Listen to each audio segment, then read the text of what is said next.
Times are hard. And they're about to get worse. It's true. It's over. Madonna and Guy getting divorced. It's a big shock. What the hell have I got myself into? Marrying Madonna is one thing, divorcing her is something else altogether.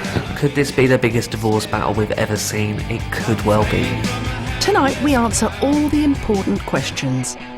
Like, what was it like being in bed with Madonna? She starts taking off her clothes and stuff in the shots. I'm like, well, she's getting wild. I was interested in showing off and being an exhibitionist. Just how did their marriage work? You'll have to speak to my wife about that. She wears the trousers. When Madonna really sets her sights on something, she really gives it her all. And where did it all go wrong? Madonna started doing embarrassing things. It was a pony, by the way.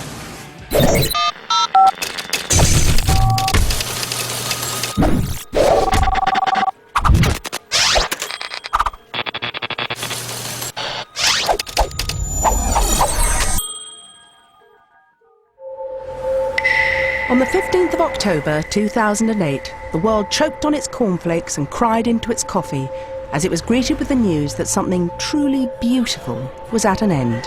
Today's announcement ends months of speculation that their increasing time apart signalled trouble in the relationship. Well, we'd known for a long time that the Madonna and Guy marriage was falling apart. I mean, I'd been aware for some time that they hadn't been living together. I mean, the family knew that, so it wasn't. That's why it wasn't that much of a surprise for me to hear that they were getting divorced. Hi. Did you ever get the feeling everything was going wrong? For them, the marriage was a meeting of hearts and minds, two cool creatives who had combined both talent and juices to become the showbiz couple.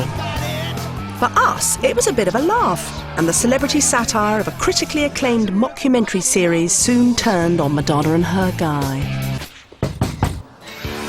Guy, what a pleasant surprise. Hello, Trigo. Kiss a kiss. I've got something to say. Me too. Will you marry me? I'm pregnant. Of course I will. When was your last period? But this divorce is no laughing matter. No, this is serious stuff, folks. A battle for multi-million-pound properties, an estimated 300 million quid fortune, and most importantly, who gets to keep the Mockney accent? Yeah, he's good as gold. I'm loving it. But is it going to end up all Guy Ritchie style? No one leaves Madonna.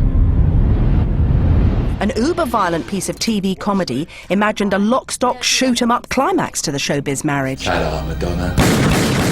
Bleed Nick, what's happening here then? I've only gone and blown Madonna's nut off. You know, I'm sure it mustn't have been easy to be married to her, let alone to divorce her. Could this be the biggest divorce battle we've ever seen? It could well be. Back in 1998, when Tony Blair was popular and Googling was just something you let your boyfriend do, Madonna was going through her Earth Mother phase and Guy was the coolest movie director on the planet. He'd been around in the short film, music video arena, but then he had a feature film, and no one expected it to be very big, no one expected it to actually change the face of British cinema, which it did. Lock, Stock's fag-stained comic strip take on traditional East End naughty boys was a reflection of Ritchie's love for all things crass and cockney. Funded by Trudy Styler and starring her husband Sting, here lies the very seed of the Guy and Madge saga. Sting and Trudy Styler threw this amazing dinner and decided that Madonna was single, Guy was single, and they were going to put them together. It was the summer of '98 and British cinema's new golden boy was invited to a dinner party round Sting's. Tantric matchmaking produced a right result. Madonna is used to everyone kissing her finely toned arse, and here was a man who really was laid back, English, very charming, and it just took the piss out of her at that dinner. And I think she just thought, my God, here's someone I wasn't expecting to come out of the woodwork. The biggest thing that she requires is somebody who has a mind of their own and a life of their own, and it's not going to get completely lost in her world. Those kind of guys are hard to find. I can't imagine, I mean, reading these quotes about Guy Ritchie where, you know, he wasn't bothered about it and she loved the way he was so down to earth and playing it cool. Inside his own head, I'm sorry, he must have been going, oh, no, what am I doing? It's Madonna. You know, because she is the most famous person in the world. Fleet Street was drooling. See you linked with a Oh, certain big famous person. Who would that be then? Brad Pitt, that must be.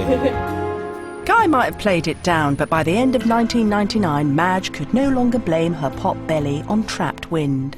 You've got the fact that Guy Ritchie and Madonna were together, and now she's pregnant. I mean, it was extraordinary. She was going to have, basically, an English bloke's child. In August 2000, Madonna gave birth to their son Rocco, and Daddy Guy could hardly contain his joy. It's a big shock, because until you actually hear the baby screaming, you're never sure whether it's all a big joke and she's just got a watermelon stuff down there or something. Being present at the birth may have been the inspiration for the title of Ritchie's next film. Guy and Madonna at the time of Snatch were possibly the biggest couple in the world. They were kind of the Brangelina of that time. Madonna is a woman who makes an entrance, and at Inverness today didn't disappoint. In December 2000, the couple flew up to Scotland to get married. Madonna finally got her fairy tale British wedding. A huge castle, a gaggle of A-listers, an entire regiment of Scottish pipers, and a bloke hiding in the church organ. A 51-year-old man from the south of England, so he's not a local, was arrested, and we believe that he may have been found in the organ in the church. There were several bags taken away, which we believe might be his own personal waste, shall we say, from being locked in the organ for a couple of days, we think. Everyone wanted to be there, except somebody who actually was, Madonna's little brother. It was very scripted and very unpleasant and very big, and I don't know, I don't think it was a good beginning, you know. Madonna still owed Christopher some dosh from a decorating job and said she wouldn't pay him unless he showed up. The invitation to the wedding, which wasn't really an invitation, was more of a threat. And, you know, being blackmailed into having to go to it, you know, if I wanted to get paid for a job that I had finished, was not a good way to invite somebody to a wedding. Still, you got a free holiday in Scotland, yeah? I was there for 4 days and basically spent those 4 days by myself because the women went and did their thing and the guys went off and shot animals, which is what they do, I guess. But what about the company?